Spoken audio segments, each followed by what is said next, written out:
दोस्तों नमस्कार। परत दर परत व्यू चैनल में आपका स्वागत है। मैं हूं आपके साथ इंद्र मोहन शर्मा।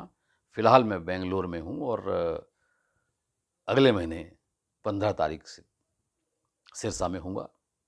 हरियाणा में विधानसभा का चुनाव का डंका कल बज चुका था, लेकिन इसके साथ साथ डंका बजते ही अब दल बदल का खेला भी शुरू हो चुका है। और यानी कि शुरू तो पहले भी था, लेकिन अब जोर पकड़ता जा रहा है।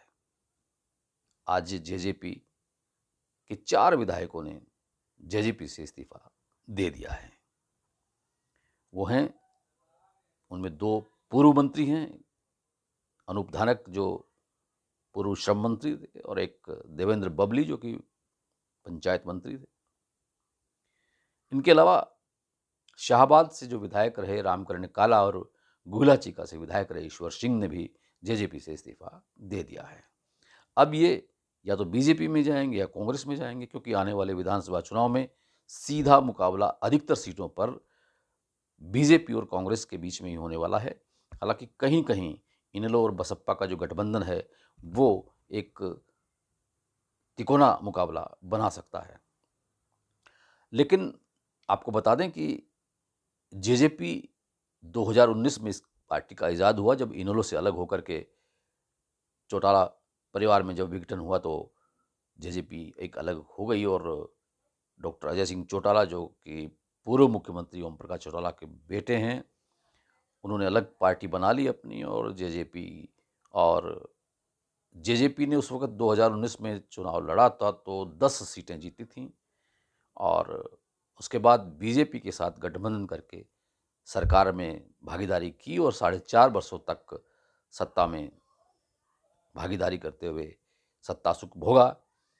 लेकिन उसके बाद सीट शेयरिंग को लेकर के उनमें मतभेद हो गए और वो अलग अलग हो गए, गठबंधन नहीं रहा। लेकिन जब तक गठबंधन था तब तक जेजेपी के नेता दुष्यंत चौटाला बीजेपी जेजेपी गठबंधन सरकार में डिप्टी चीफ मिनिस्टर रहे और महत्वपूर्ण मंत्रालय उनके पास रहे। अब चूंकि विधानसभा का चुनाव होना है, 5 सितंबर से लेकर 12 सितंबर तक नामांकन प्रक्रिया चलनी है, तो उससे पहले दल बदल का खेला और तेज होगा। क्योंकि अब टिकटों का बंदरबांट होना है, चाहे वो बीजेपी के हो, चाहे वो कांग्रेस में हो, चाहे वो इनेलो में हो, चाहे वो बसपा में हो, कहीं भी हो, मतलब आम आदमी पार्टी में हो या जेजेपी में हो, मतलब सब अब टिकटों की चाहवान ज़्यादा हो गए हैं। एक एक विधानसभा सीट पर 3-3, 4-4 दर्जन दावेदार हैं टिकटों के। कांग्रेस में तो बहुत ही मारामारी है।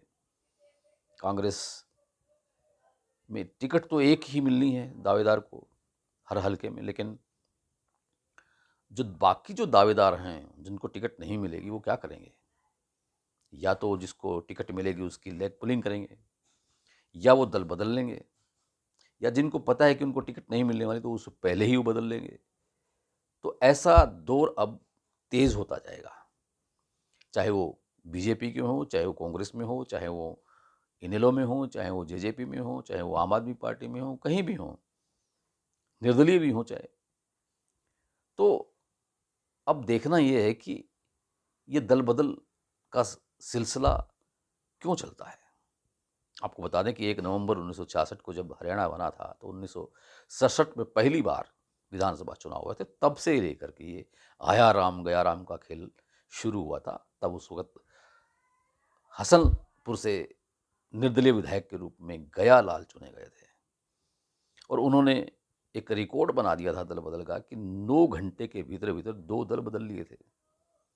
तब से आया राम गया राम का एक मुहावरा हरियाणा की राजनीति में बन गया। और इतना ही नहीं, पूर्व मुख्यमंत्री हरियाणा के जो भजन लाल थे, उन्होंने तो अपनी पूरी की पूरी सरकार का ही दल बदल कर दिया था। तो इस तरह से हरियाणा में दल बदल का खेला बहुत पुराना है। जब से हरियाणा अस्तित्व में आया है तब से चल रहा है, तो अब क्यों नहीं चलेगा। हालांकि जेजेपी के नेता दिग्विजय सिंह चौटाला का ये मानना है कि इस तरह से विधायकों के जाने से जेजेपी को कोई फ़र्क नहीं पड़ेगा। खैर जेजेपी को क्या फ़र्क पड़ना है। जेजेपी तो जब 4.5 वर्षों में ही उनके जो विधायक थे वो धीरे धीरे उनसे किनारा करने लगे थे जेजेपी से, और धीरे धीरे ऐसा लगने लगा था कि अब जेजेपी का अस्तित्व खतरे में पड़ गया है। और अब फिलहाल खतरे में ही नज़र आ रहा है कि जेजेपी को अपना अस्तित्व बचाए रखने के लिए बहुत बहुत मेहनत करनी पड़ रही है और पड़ेगी। इसी तरह से इनेलो, बसपा, इन सबको, चाहे वो आम आदमी पार्टी हो, इन सबको अपना अस्तित्व बचाना ज़रूरी है। चूँकि अब हरियाणा विधानसभा चुनाव में ज़्यादातर सीटों पर बीजेपी और कांग्रेस के बीच सीधा मुकाबला होगा। कहीं कहीं तिकोना मुकाबला हो सकता है। इनेलो और बसपा का गठबंधन टक्कर दे सकता है, करारी टक्कर दे सकता है।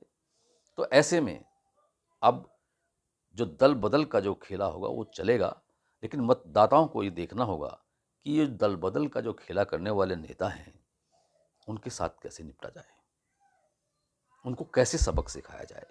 जो धन बल, बाहुबल और दल बदल के जरिए अपनी नेतागिरी करना चाहते हैं, अपने स्वार्थों को पूरा करना चाहते हैं, उनको कैसे रोका जा सकता है। वैसे एक सोशल मीडिया में मैंने पढ़ा था कि अगर देश में एक ऐसा कानून बन जाए कि जो राजनीति में आए, जो नेता बने, उनके लिए कंडीशन लागू कर दी जाए, शर्त लागू कर दी जाए कि उनके परिवार में कोई एक ऐसा सदस्य, घर का मेंबर भारतीय सेना में हो। अगर ये कंडीशन लागू कर दी जाए तो राजनीति का 90% जो कचरा है वो साफ हो सकता है अपने आप। तो क्या ऐसा कानून बनाएंगे? लेकिन राजनेता ऐसा कानून नहीं बनाएंगे। क्यों? कि उनकी राजनीतिक रोटियां सेकनी बंद हो जाएंगी। इसलिए दोस्तों, मतदाताओं, अब आपको ही जागरूक होना पड़ेगा कि दल बदल करने वाले नेताओं को कैसे सबक सिखाया जा सकता है। विश्लेषण कार्यक्रम में आज इतना ही। कल फिर किसी नए मुद्दे के साथ आपसे रूबरू होंगे।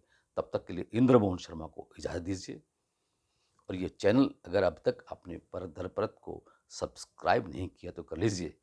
बेल आइकॉनिक बटन को ऑल करके क्लिक कर लीजिए, क्योंकि अब विधानसभा चुनाव का डंका बज चुका है और अब आपके लिए चैनल बहुत अच्छी खबरें लेकर के आ रहा है और आएगा आपकी नॉलेज के इजाफा में। इसलिए इसको सब्सक्राइब कर लीजिए और कमेंट बॉक्स में कमेंट भी कीजिए। आपका बहुत बहुत धन्यवाद, बहुत बहुत शुक्रिया। इसे आप फेसबुक पर भी देख सकते हैं, परत दर परत के चैनल पर।